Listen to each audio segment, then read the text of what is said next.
I'm Zoe, 21, dubbing myself a writer for now. With me is my older brother, Mr. Axel Reyes, aged 30, navigating the corporate world post-college. We lost our parents tragically in a car accident when I was in ninth grade. The shock threw me into a deep depression, rendering me a recluse, unable to attend high school. Thanks to my brother's unwavering support, I sought help and gradually regained my footing. Our parents' passing left my brother, fresh out of college, shouldering the responsibility of caring for me. Amidst his own challenges, he took on household chores and supported me emotionally. Slowly, I emerged from my isolation, starting with small tasks like tidying my room, eventually reclaiming a semblance of normalcy with my brother's guidance. Now, we reside together in our childhood home, dividing household duties. Given my work-from-home status, I handle meal preparation and grocery shopping, relishing the occasional outing for supplies. Cooking has become a source of joy. I excel at concocting dishes from recipes discovered online during my hermit days. My brother, akin to a parent figure since our loss, embodies a blend of kindness and discipline. His dedication to education paved the way for a successful career, culminating in a leadership role at a prominent company. Over time, he blossomed socially, culminating in a relationship with Miss Nora Reyes, his now fiancée. When my brother introduced Nora to me, her elegance and warmth immediately resonated.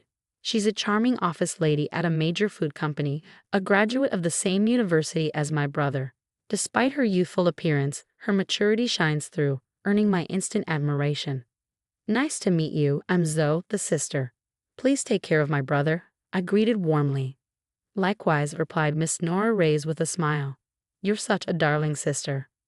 I always wanted a sister, so I'm genuinely thrilled you'll be joining our family, Nora expressed, her smile radiant. Despite her slightly heavy makeup, her warmth was palpable, painting her as a delightful addition to our lives. Curious about me, she inquired, and Axel, my brother, stepped in to field the question. Well, actually, Zoe didn't attend college. When our parents passed away during her ninth grade year, she grappled with mental health issues. It took her some time to overcome, but she's leading a normal life now, Axel explained, his pride in my resilience evident. Surprised, Nora probed further, and I joined in, acknowledging the tumult my illness had caused and expressing heartfelt gratitude for my brother's unwavering support. I understand now, Nora responded, her demeanor shifting slightly. Axel, sensing tension, sought to reassure her, urging her to see beyond appearances. Attempting to lighten the mood, I injected a joke, but Nora's solemn response caught me off guard. In that moment, I sensed there was more beneath the surface of her reaction. As I learned more about Nora's background, it became evident that her family boasted an impressive lineage of academic and professional achievement. Despite the stark differences in our upbringings, I harbored hopes of my brother joining this esteemed family. Amidst wedding preparations and my brother's evident happiness, I lent a hand where I could, finding joy in his joy. Then, one day, my smartphone rang, signaling a potential turning point in our story. Feeling a flutter of nerves, I hesitated before answering the call from an unknown number. But seeing it was displayed, I took the leap. Who is this? I inquired cautiously. Zoe, I'm Nora's mother. Nice to meet you, came the unexpected voice of Nora's mother, who would soon be my mother-in-law. Surprised by the call's source, I braced myself for what might follow. What can I do for you? I asked, my anxiety palpable. Nora's mother broached the topic delicately. I heard from Nora that you didn't attend high school and only graduated from middle school. I swallowed hard, sensing where the conversation might lead. Yes, when my parents died in an accident, I struggled with mental health issues. It took me a long time to fully recover, which is why I couldn't attend high school. Her response was measured yet cutting. I sympathize with your situation, but the fact remains that you only have a middle school education, right? Yes, I confirmed, bracing for what would come next. I have a favor to ask, she continued. Please do not attend Axel and Nora's wedding ceremony. Actually, don't attend at all.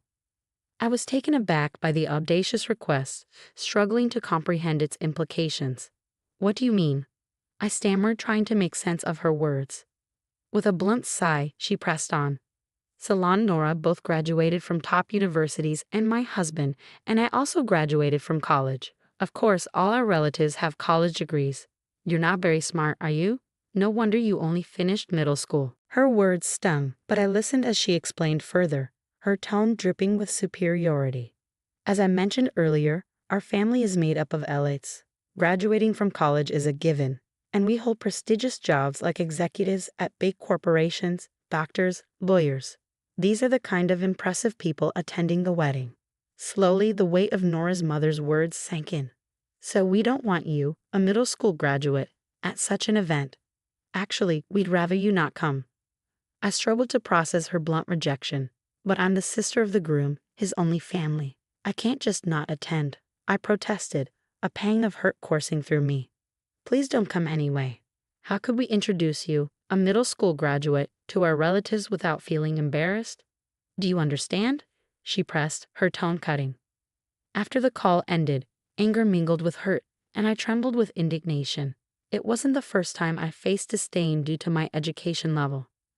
My parents, too, had harbored similar sentiments, overly concerned with appearances and reputation.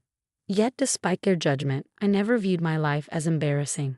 I refused to accept being looked down upon by others. But amidst my frustration, a new conflict emerged. What if my presence at the wedding jeopardized my brother's happiness? Could I bear to see him suffer on my account? Despite the years of support he'd given me, I couldn't bear to be the cause of his distress. In turmoil, I confided in my brother about the situation, fearing his disappointment. To my surprise, his response was unwavering support. "Don't worry, you're my sister, my only family. Feel free to attend my wedding," he reassured me, his words a balm to my wounded pride. "I'll protect you no matter what, but if I cause trouble for you, I don't mind not attending," my brother reassured me, his unwavering support a comforting embrace. "There's no way you'll cause trouble, Zoe. You're my one and only sister. If I can't protect my sister, what kind of brother would I be?" His words resonated deeply within me, strengthening my resolve. "Thank you, brother," I replied, emboldened by his unwavering faith in me. Encouraged by his words, I decided to attend the wedding. On the day of the wedding, during the family introduction, as my uncle presented me as our family representative, I couldn't miss the disdainful glances from my sister-in-law's parents. My brother, ever perceptive, seemed to notice their attitude. At the reception, the seating arrangements for the families were clear, yet I couldn't help but wonder if a seat had been set aside for me. To my relief, there was one, but as I took my place, I felt the weight of piercing stares upon me. Indeed, my mother-in-law's gaze was particularly intense. Marching over, she confronted me. "Weren't you told not to come? You'd be a disgrace to our family," she accused. "I am his real sister. There's no reason for me not to attend," I asserted firmly, refusing to be belittled. "For a middle school graduate, you sure are insolent," she shot back before walking away, leaving her harsh words lingering in the air. As the bride and groom made their grand entrance, I couldn't help but smile, seeing my brother amidst a different atmosphere. Nora looked resplendent, radiating joy and elegance. Suddenly, my mother-in-law stood up and commandeered the microphone, her voice booming across the room. "Our family has all graduated from college and hold respectable jobs," she declared, her words echoing through the hall. "I believe that Axel is a suitable person for our family, but there is one issue." She paused, gathering her thoughts before continuing. "It is his middle school graduate sister. She is an incredibly embarrassing presence in our family. We would like to ask the groom to sever ties with her. If you can't, we cannot allow this marriage." The room erupted into commotion, but my mother-in-law ignored it, turning to my brother with a demand. "Axel, can you swear to do that here? Swear to cut ties with this embarrassing middle school graduate sister and become a part of our excellent family." With a nod from both the bride and father-in-law, she handed the microphone to my brother, her expression triumphant. Taking a deep breath, my brother addressed the assembly. "Indeed, my sister is a middle school graduate, but she is my only blood relative, my family since her parents have passed away. I can't sever ties with her. I apologize to all of you who have attended today, but I will cancel the marriage and consider this relationship with this family as non-existent. This is my answer." With that, he slammed the microphone down and came straight to me, his smile refreshed. "Zoe, I'm sorry for causing trouble. There's no need for us to be here. Let's go home." Later, I heard from relatives that the reception was canceled because the groom left halfway through. The bride burst into tears, and her parents were scolded by their relatives, forced to apologize on their hands and knees and return the gift money. My uncle contacted my brother afterward, admitting that while his attitude at the reception wasn't praiseworthy, he would have severed ties with him if it had continued. He offered to pay a suitable amount of consolation money and have the bride's side bear all the expenses for the ceremony. But my brother refused, insisting on a sincere apology for his sister. After a while, a meeting was arranged at our home for post-settlement discussions. Determined to assert myself, I steeled my resolve for the meeting with my former in-laws. Only 3 of them showed up: my ex-sister-in-law and her parents. They handed my brother some money as a gift, labeled as an inconvenience fee, and offered apologies for the rudeness of the reception. However, their words lacked sincerity, tinged with reluctance. My ex-mother-in-law muttered statements like, "We should have investigated more thoroughly. If we had, this wouldn't have happened," showing no genuine remorse. Likewise, my ex-father-in-law echoed similar sentiments, blaming my brother for not disclosing details about me from the start. Anger simmered within me as I executed my prepared plan. Addressing my ex-father-in-law directly, I remarked, "Well, you're not really my stepfather anymore, but for convenience I'll call you that. You work at Rainbow Publishing, right?" He glanced at me with a hint of disdain. "Yes, I do. I'm a director there. What about it?" I held his gaze, my resolve unwavering. "I work with Rainbow Publishing, but I can't bring myself to support a company where you are.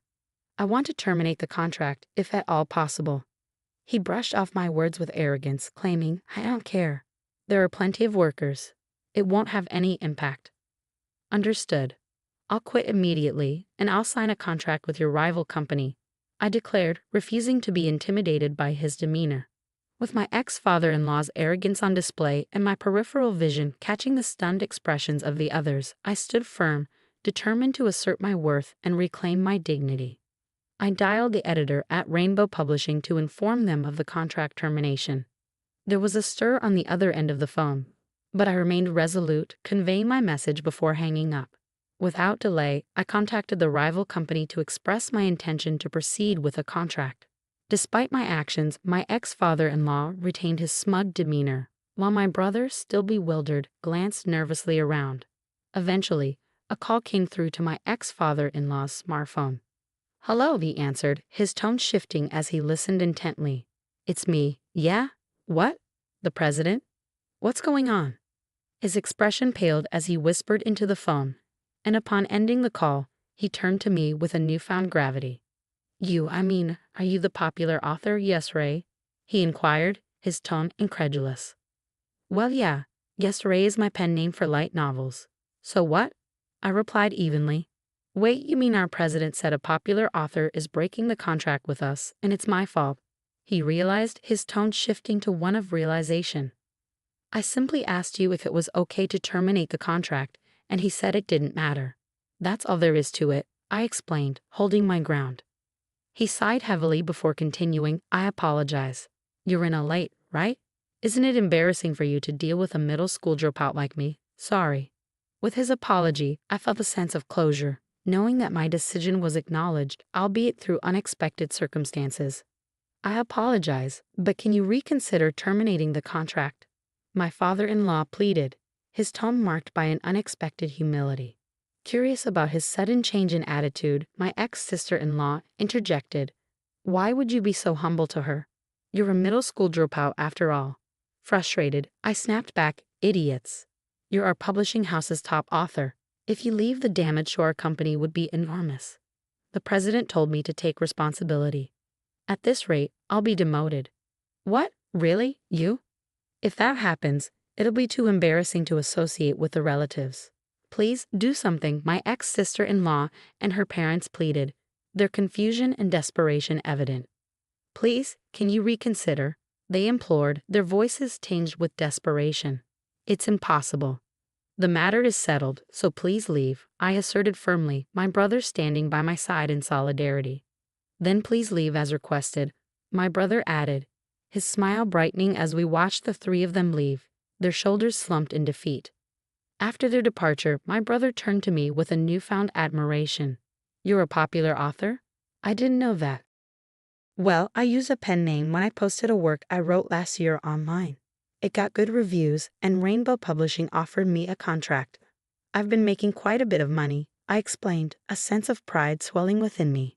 My brother's smile widened, a rare sight in recent times. And so the broken engagement was resolved. My ex-sister-in-law seemed to be seeking another partner, but no one would approach her since the incident became widely known. She eventually became reclusive and quit her job. As for my ex-father-in-law, being blamed for my contract termination led to his demotion to a regular employee. Unable to endure warehouse work, he resigned.